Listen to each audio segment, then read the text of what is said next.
Assalamualaikum warahmatullahi wabarakatuh. Nama saya Putri Mena Joni, NIM 1916040058. Di video kali ini, saya memenuhi tugas ujian tengah semester Sistem Pengendalian Manajemen. Baiklah, saya akan menjelaskan tentang bab 1, yaitu Sistem Pengendalian Manajemen. Pengendalian manajemen adalah fungsi terpenting dalam organisasi. Pengendalian manajemen ini terdapat 3 kegagalan yang terjadi. Yang pertama yaitu finansial, di mana perusahaan dalam menganggarkan suatu keuangan yang akan dianggarkan seandainya sebesar 2.500, sedangkan yang dikeluarkan oleh perusahaan yaitu 3.000, maka terjadilah kerugian yang dialami oleh perusahaan. Yang kedua yaitu reputasi, di mana manajer dan karyawan harus menjaga nama baik perusahaan agar tidak terdengar oleh perusahaan-perusahahan lainnya. Yang ketiga yaitu kegagalan dalam organisasi, di mana karyawan dan manajer harus bekerjasama dalam mencapai tujuan organisasi dalam organisasi. Pengendalian manajemen bersifat proaktif, bukan reaktif. Proaktif ini adalah sebelum terjadinya masalah, berarti mencegah akan terjadinya masalah. Yang sedangkan reaktif yaitu sesudah atau akan terjadinya masalah, berarti menindaklanjuti masalah yang akan terjadi di dalam perusahaan tersebut. Selanjutnya yaitu fungsi utama dari pengendalian manajemen adalah mempengaruhi perilaku dan tujuan. Untuk memfokuskan fungsi pengendalian manajemen dibedakan menjadi 2. Yang pertama yaitu penentuan tujuan, di mana perusahaan akan menentukan tujuannya, baik itu tidak harus dihitung dan tidak harus difinansialkan, meskipun perusahaan itu mencari laba. Yang kedua yaitu formulasi strategi, bagaimana perusahaan itu menggunakan sumber daya yang dimilikinya untuk mencapai suatu tujuan.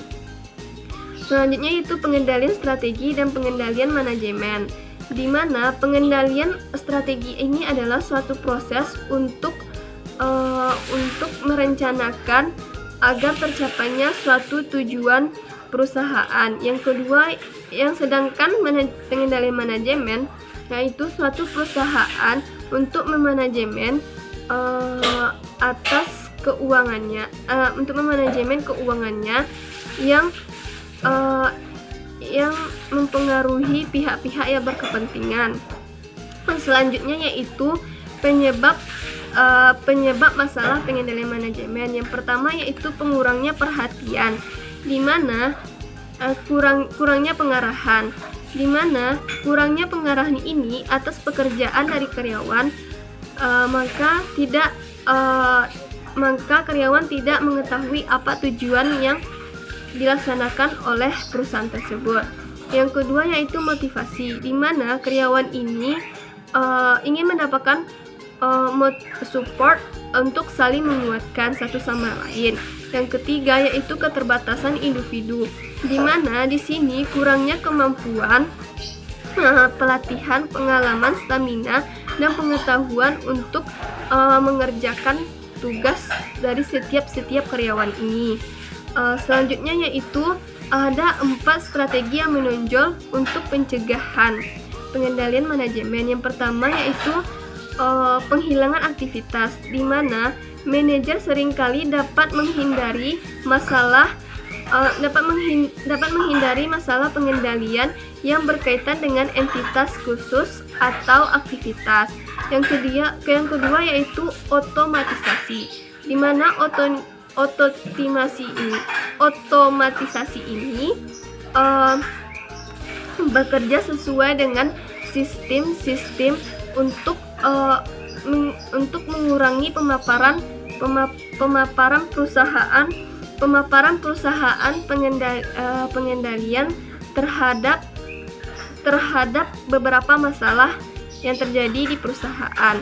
Yang ketiga yaitu sentralisasi, di mana sentralisasi ini memberikan wewenang atas keputusan yang diambil oleh top manager. Yang terakhir yaitu pembagian risiko ini dengan pihak luar akan dapat membatasi kerugian yang dialami oleh perusahaan. Bab 2 yaitu tentang pengendalian hasil. Pengendalian hasil adalah sistem pengendalian yang memfokuskan pada hasil dari suatu kegiatan untuk mencapai tujuan dalam organisasi. Selanjutnya, pengendalian hasil digunakan untuk mengendalikan karyawan untuk mengendalikan perilaku karyawan untuk berbagai tingkat organisasi. Selanjutnya yaitu desentralisasi, di mana sentralisasi ini memberikan wewenang kepada jajaran manajer yang lebih rendah. Terdapat 3 kelemahan desentralisasi. Yang pertama, tidak terdeteksinya kecurangan manajer, di mana tidak terdeteksinya kecurangan manajer ini terdapat beberapa yang tidak diketahui oleh top manajer yang manajer lakukan atas kecurangannya. Yang kedua yaitu resiko biaya operasi yang tinggi, di mana dilakukan biaya operasi atau yang dianggarkan biaya operasi ini dengan tingkat yang tinggi agar tidak diketahui oleh manajer atau top manajernya. Yang ketiga yaitu reputasi perusahaan, di mana di mana karyawan harus menjaga nama baik perusahaan. Manfaat desentralisasi ini yaitu akan dapat lebih jelas bagaimana menilai kinerja dari tiap-tiap manajer divisi atau karyawan. Selanjutnya yaitu implementasi dari pengendalian hasil memiliki 4 elemen pengendalian hasil. Yang pertama yaitu dimensi kinerja, di mana dimensi kinerja ini memiliki efektivitas dan efisiensi, di mana aktivitas ini dalam menggunakan waktu dan efisiensi dalam menggunakan biaya yang dikeluarkan. Yang kedua yaitu pengukuran kinerja, di mana pengukuran kinerja ini adalah suatu tindakan yang dilakukan terhadap berbagai aktivitas dalam penilaian yang ada di dalam perusahaan. Yang kedua yaitu target kinerja, bagaimana karyawan untuk mencapai hasil kerjanya atas tugas dan wewenang yang diberikan kepada karyawan tersebut. Yang keempat yaitu pemberian imbalan, di mana karyawan ini dapat mencapai targetnya dan diberikan imbalan seperti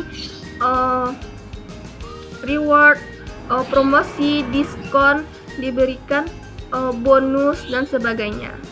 3 yaitu pengendalian terhadap tindakan personel dan budaya.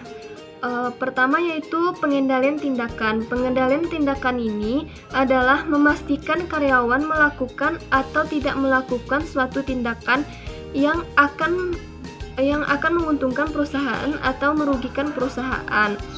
Pengendalian tindakan ini memiliki beberapa bentuk-bentuk dasar.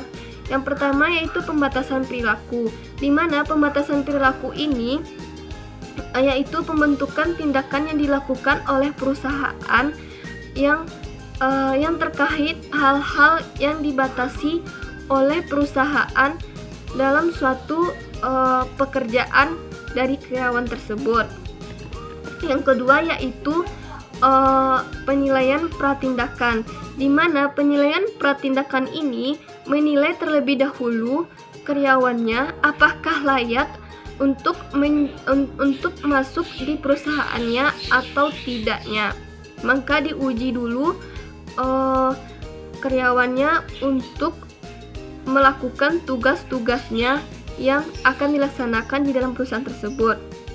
Yang ketiga yaitu akuntabilitas tindakan, di mana karyawan ini meminta untuk bertanggung jawab dari apa yang dilakukannya dari apa yang dilakukannya di dalam perusahaan tersebut. Yang keempat yaitu redundansi. Redundansi ini adalah bagaimana perusahaan mengantisipasi dalam melakukan tugasnya lebih banyak karyawan atau peralatan yang akan dibutuhkan sebenarnya. Selanjutnya yaitu menentukan kondisi aktivitas dari pengendalian tindakan, di mana pengendalian tindakan ini tidak dapat digunakan sebagai efektif pada situasi. Pengendalian tindakan tindakan ini hanya aktivitas ketika pada kondisi yang ada. Yang pertama yaitu perusahaan menentukan tindakan apa yang diinginkan, di mana pemahaman mengenai perilaku yang diinginkan dapat dicari atau dipelajari, yang akan dipelajari untuk mengetahui perilaku karyawan tersebut. Yang kedua yaitu perusahaan dapat memastikan tindakan yang diinginkan, di mana kita mengetahui bahwa tindakan yang diinginkan itu memadai atau tidak memadai di dalam suatu perusahaan tersebut. Yang kedua yaitu pengendalian personel. Pengendalian personel ini adalah bagaimana karyawan mampu memotivasikan dirinya, kontribusikan dirinya untuk perusahaan. Bentuk-bentuk dasar pengendalian personel yaitu pertama seleksi dan penempatan, di mana di sini nih karyawan akan diseleksi atas kemampuannya yang sesuai dengan kriteria dari perusahaan dan ditempatkan sesuai dengan kemampuannya yang dia miliki. Yang kedua yaitu pelatihan, di mana adanya pemberian pelatihan untuk memotivasikan karyawan agar tercapainya tujuan dari perusahaan tersebut dengan adanya pelatihan yang dilaksanakan oleh perusahaan.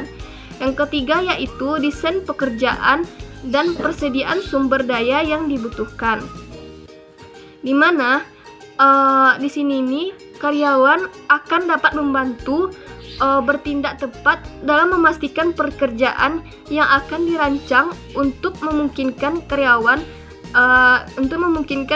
yang termotivasi dari kualitas yang ketiga yaitu pengendalian budaya.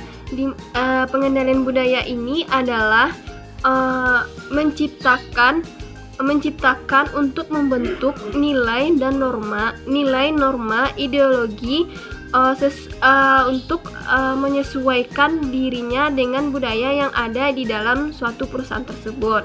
Bentuk-bentuk dasar dari pengendalian budaya yang pertama yaitu kode etik, di mana kode etik ini karyawan akan membentuk tiga tingkah laku atau kode etik yang ada di perusahaan tersebut. Yang kedua yaitu imbalan kelompok, di mana suatu karyawan tersebut di dalam kelompoknya mencapai target suatu perusahaan dan akan memberikan reward atau imbalan berupa bonus yang berupa bonus atau pembagian laba sesuai dengan perjanjian di perusahaan tersebut. Yang ketiga yaitu transfer antar perusahaan. Transfer antar perusahaan ini bagaimana manajemen akan menyesuaikan penempatan di suatu perusahaan tersebut. Yaitu yang ketiga pengaturan fisik dan sosial, di mana pengaturan fisik ini dapat terjadi di dalam perusahaan, yaitu rencana kantor, arsitektur dan dekor interior. Kalau pengaturan sosial, di mana perusahaan ini melihat perilaku atas karyawan tersebut.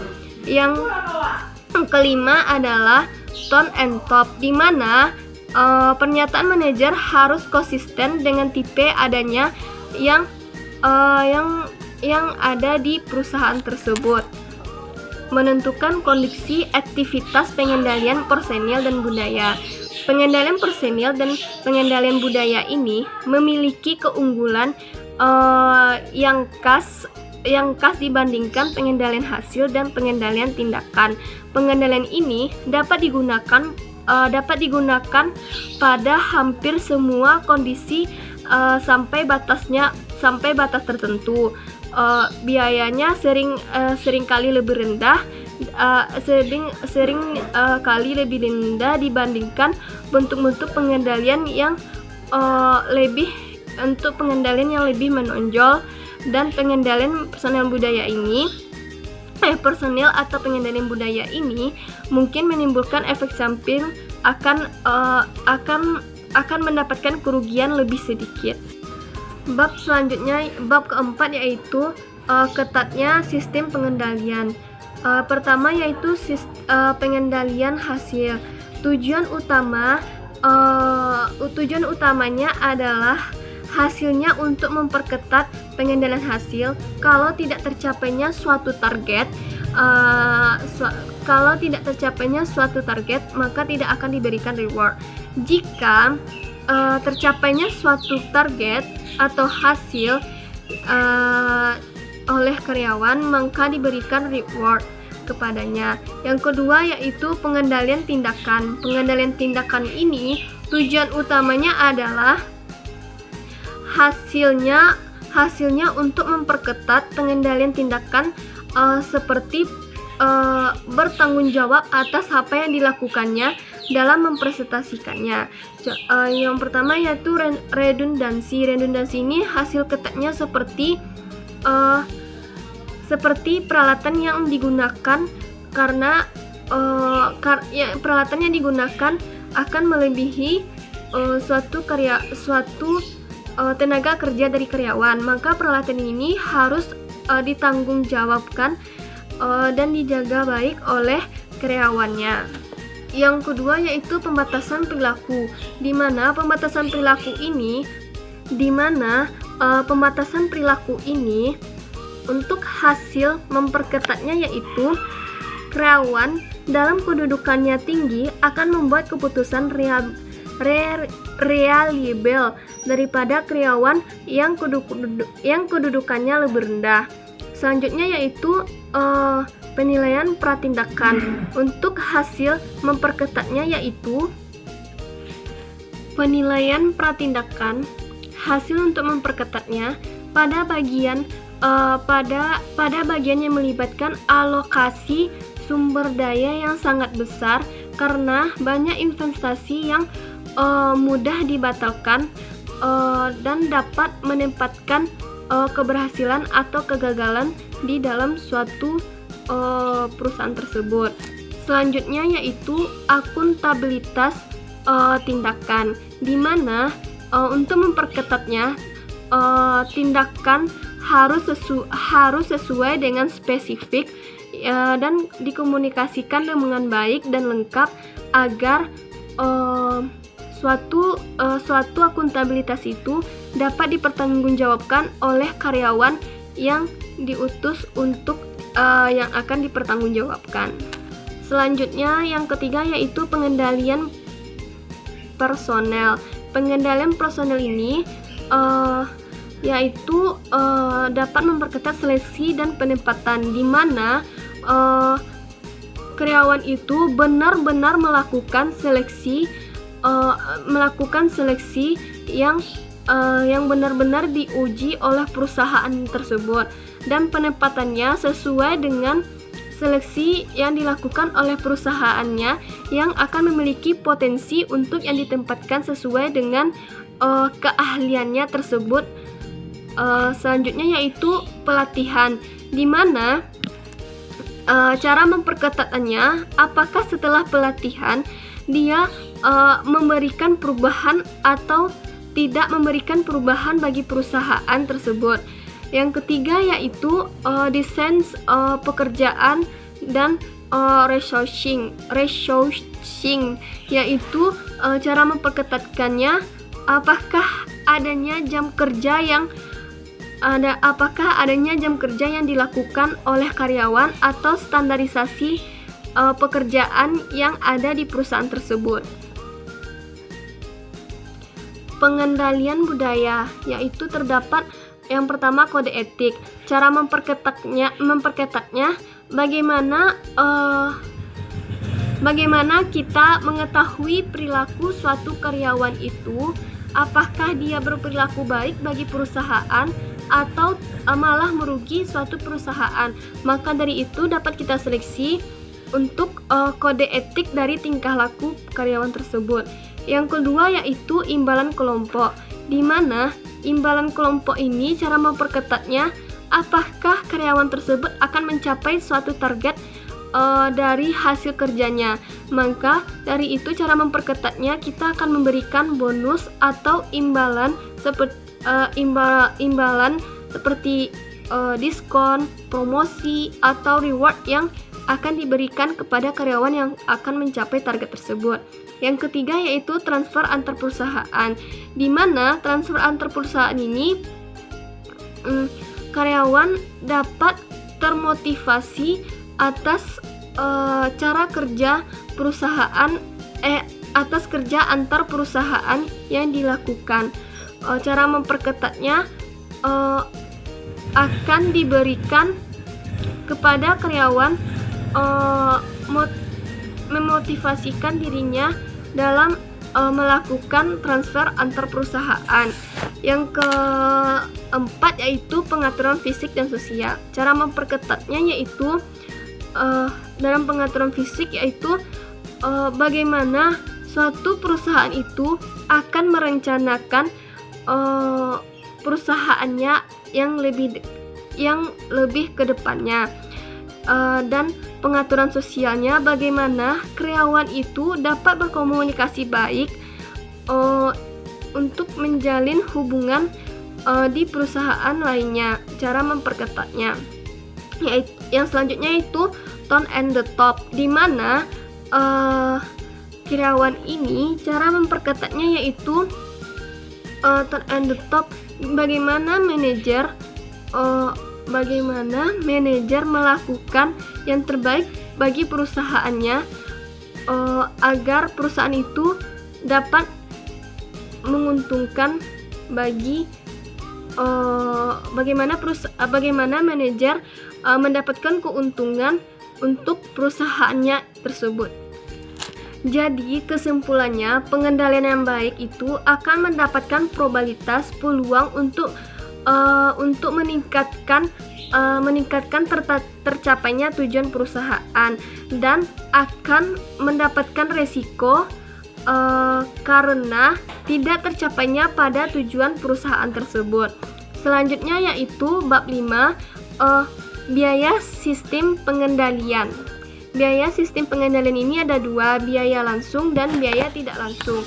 Biaya langsung yaitu biaya yang dikenakan langsung dalam aktivitas masing-masing pengendalian dalam perusahaan tersebut. Selanjutnya yaitu biaya tidak langsung. Biaya tidak langsung ini biaya yang muncul karena ada 4 hal. Yang pertama yaitu biaya perubahan perilaku, di mana biaya perubahan perilaku ini adalah efek samping dari masing-masing pengendalian hasil, pengendalian tindakan, pengendalian personil, dan pengendalian budaya. Yang kedua yaitu